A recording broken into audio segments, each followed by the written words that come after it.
তালের নানা ধরনের পিঠা আমরা তৈরি করে খেয়েছি। আজকের পর্বে আমি আপনাদেরকে তালের পাকন পিঠা করে দেখাবো। খুব সহজভাবে তৈরি করেছি আমি, যেন সবাই এটা বানাতে পারে। এই পিঠা খেতে কতটা মজার এটা তো আমরা কম বেশি সবাই জানি। আশা করছি আমার আজকের পর্বটিও আপনাদের ভালো লাগবে। ভালো লাগলে প্লিজ আমার চ্যানেলটিকে সাবস্ক্রাইব করতে পারেন। সেই সাথে পাশে থাকা বেল বাটনটি প্রেস করে রাখবেন, এতে করে রেসিপি আপলোড করলে তার নোটিফিকেশন চলে যাবে। এখন চুলায় চলে আসছি। চুলাতে আমি একটা প্যানে দিয়ে দিচ্ছি 1 কাপ পরিমাণ তালের রস, আর এই রসটাকে আমি আগে একটু জাল দিয়ে ঘন করে নিয়েছি, আর এতে করে তালের মধ্যে যে তিতা ভাব থাকে সেটাও চলে যায়। 1/3 কাপ দিলাম আমি দুধ। এবারে দিয়ে দিব 1/3 কাপ পরিমাণ চিনি, সেই সাথে সামান্য একটু লবণ। এবারে দিয়ে দিতে হবে 1 কাপ পরিমাণ পানি, সেই সাথে আরও দিয়ে দিব 1 টেবিল চামচ পরিমাণ ঘি। তবে ঘিটা অপশনাল, আপনারা চাইলে স্কিপ করতে পারেন। এবার সব কিছুকে ভালোভাবে মিশিয়ে নিতে হবে, আর মিশিয়ে নিয়ে আমরা এটাকে একটু জাল করব। এখানে পানি, দুধ আর তালের রস মিলে 2 কাপ আর 1/3 কাপ পরিমাণ আছে। তো আমি এখানে শুকিয়ে 2 কাপের মতো করে নিব সব কিছুকে। তো খুব ভালোভাবে আমি পানি, তালের রসটাকে জাল দিয়ে প্রায় 1.5 কাপের মতো শুকিয়ে নিয়েছি, আর এটা এখন বেশ ঘন আছে।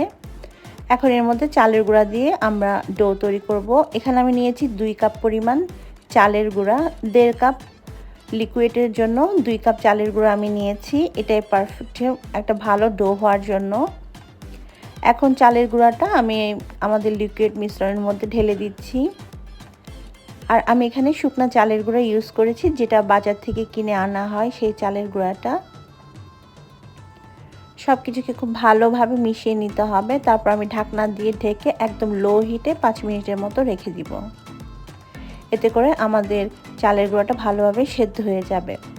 5 মিনিট পর ঢাকনা খুলে নিয়েছি। এবার সব কিছুকে আবারও খুব ভালোভাবে মিশিয়ে নিতে হবে।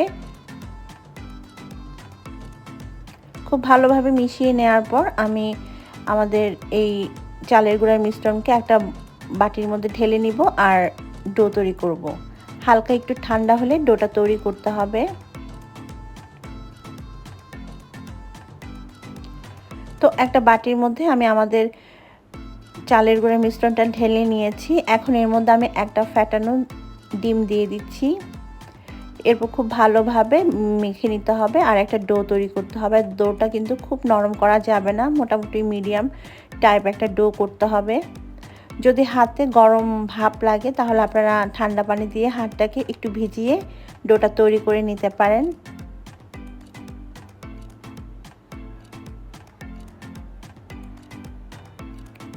তো এখানে আমার ডো তৈরি করা হয়ে গিয়েছে। আমি ডোটাকে তৈরি করে এখন এই ডোটাকে আমরা 10 মিনিটের মতো রেস্টে রেখে দিব। আর এই 10 মিনিটে আমাদের ডোটা আর একটু সফট হবে আর ভালোভাবে সেট হয়ে যাবে। ঢাকনা দিয়ে ঢেকে ডোটাকে আমরা রেখে দিব রেস্টের জন্য।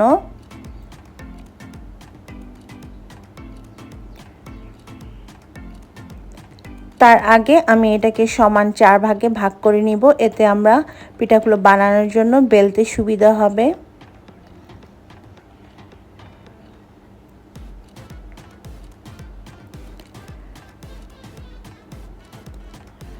দশ মিনিট পর আমি একটা ডোয়ের বল নিয়ে নিয়েছি, আর এটাকে আবারও হাত দিয়ে খুব ভালোভাবে মথে নিচ্ছি। খুব ভালোভাবে মথে নেওয়ার পর এর মধ্যে আমরা একটু ময়দা ডাস্ট করে নিব। তারপর আমরা একটা রুটি বেলে নিব। খেয়াল রাখবেন রুটিটা কিন্তু পাতলা করা যাবে না, মোটামুটি মোটা ধরনের একটা রুটি বেলতে হবে। আমি দেখিয়ে দিব কতটা পুরুত্বে আপনারা এটাকে বেলবেন।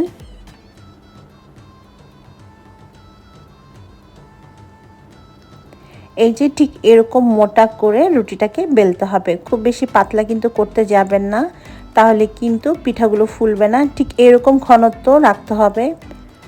এবারে নিজের পছন্দ মতো শেপে আমরা কেটে নিব। যেহেতু আজকে আমি খুব সহজভাবে দেখাচ্ছি, তাই আমি জাস্ট ডায়মন্ড কাট বা স্কোয়ার কাট করে আমাদের পিঠাগুলো বানিয়ে নিব, যেন সবাই এই পিঠাটা বানিয়ে নিতে পারে।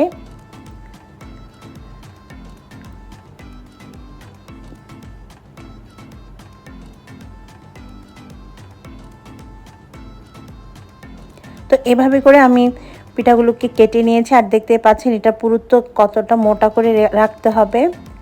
এবার একটা টুথপিক বা যে কোনো একটা কাঠি দিয়ে আমরা এর উপরে একটু দাগ কেটে নিব।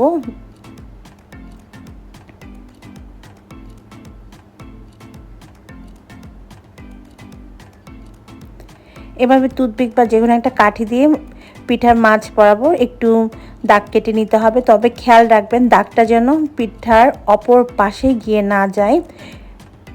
আর এভাবে দাগ কেটে নিলে দেখা যাবে পিঠার ভেতরে রসটা খুব ভালোভাবে ঢুকবে আর পিঠাগুলো খেতে অনেক বেশি জুসি হবে।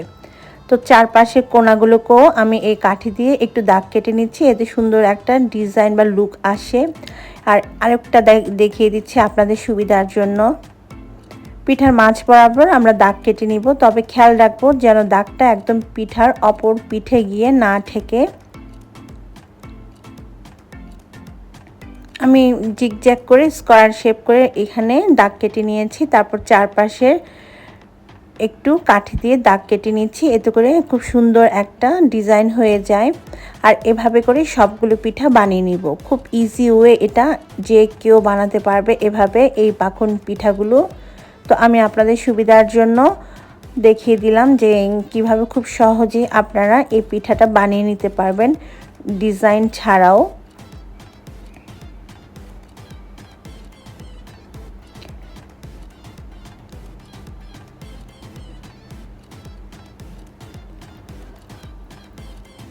এভাবে করে আমি সম্পূর্ণ ডো থেকে পিঠা বানিয়ে নিয়েছি। এখানে আমার সবগুলো পিঠা বানানো হয়ে গিয়েছে। এখন আমরা এই পিঠাগুলোকে ভেজে নিব।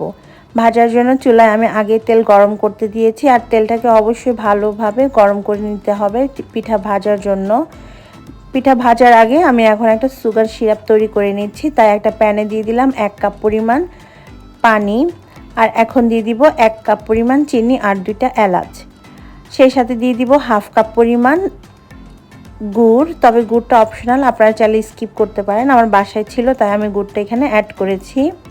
খুব ভালোভাবে মিশিয়ে আমরা বলক উঠে আসা পর্যন্ত এটাকে জাল করব। তবে খেয়াল রাখবেন শিরাটা যেন অতিরিক্ত ঘন না হয়ে যায়। ঘন হয়ে গেলে পিঠার ভেতরে কিন্তু রসটা ঢুকবে না, তাই শিরাটাকে আমাদের অবশ্যই পাতলা করতে হবে। এরকম যখন বলক চলে আসবে তখনই আমরা শিরাটাকে নামিয়ে নিব আর এটাকে হালকা একটু ঠান্ডা করে নিব। তো চুলা এবং তেলটাকেও আমি ভালোভাবে গরম করে নিয়েছি। এবারে আমরা আমাদের তৈরি করা পিঠাগুলো এই তেলের মধ্যে দিয়ে দিব, আর মিডিয়াম হিটে রেখে পিঠাগুলোকে আমরা 7 থেকে 8 মিনিট ভেজে নিব। চুলার আঁচটা বাড়িয়ে দিয়ে একদমই ভাজবেন না, এতে করে পিঠার উপরে খুব তাড়াতাড়ি কালার চলে আসবে কিন্তু ভেতরে দেখা যাবে কাঁচা রয়ে যাবে। তাই চুলার আঁচটা মিডিয়াম রেখে আমাদের পিঠাগুলোকে ভাজতে হবে গোল্ডেন ব্রাউন কালার বা লালচে কালার করে।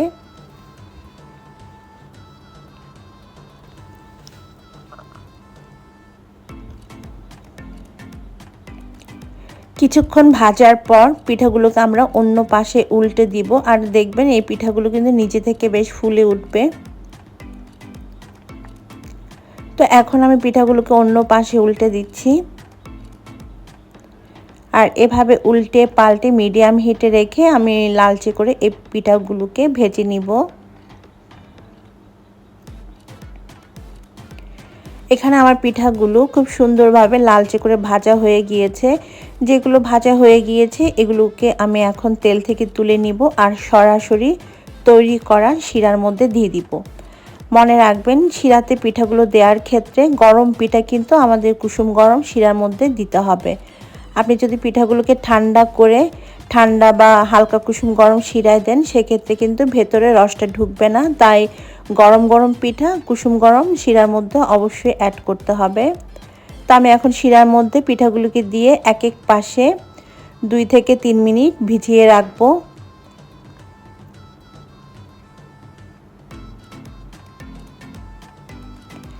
আর কিছুক্ষণ পরে আমি আবারও অন্য পাশে পিঠাগুলোকে উল্টে দিচ্ছি, আর সেমভাবে এভাবে রসের মধ্যে আরও 2 থেকে 3 মিনিট ভিজিয়ে রাখতে হবে।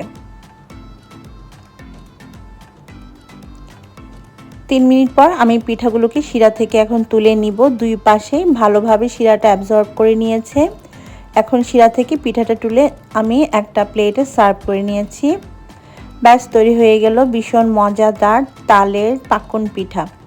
আশা করছি আমার আজকের পর্বটি আপনাদের ভালো লেগেছে। ভালো লাগলে আমার সাথেই থাকতে পারেন, আমার চ্যানেলটিকে সাবস্ক্রাইব করে। বিদায় নিচ্ছি, সবাই ভালো থাকবেন। আল্লাহ হাফেজ।